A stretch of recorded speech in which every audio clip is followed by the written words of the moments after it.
For this fluency activity, you are going to be adding two numbers together and writing the sum or the answer on the line. After you have solved, you're going to get out these crayons: blue, green, purple, yellow, orange, and red. After you get out those 6 colors, you're going to then go down to these problems and color them according to these directions. So all the +0 facts, you're going to color blue.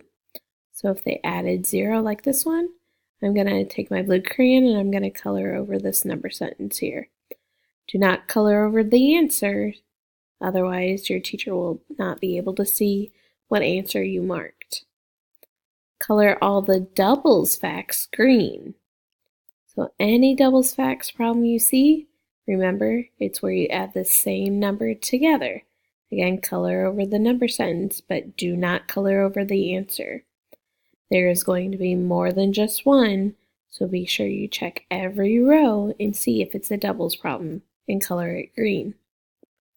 Color all the doubles +1 purple.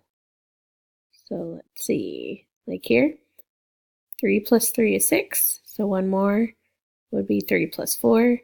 You're going to color it purple. So again, color over the number sentence, not the answer. And then go back through all of the rows and see, is there any more doubles +1? Color all the +10 facts yellow. So anything that's adding 10, you're going to color yellow. Color all the make 10 or friends of 10 facts orange. Anything that's a make a 10 or friends of 10, color it orange. Again, check every row because there's going to be more than one. The last one is color all the +1, +2, +3 facts red. Check all the rows for those kind of problems and color it red.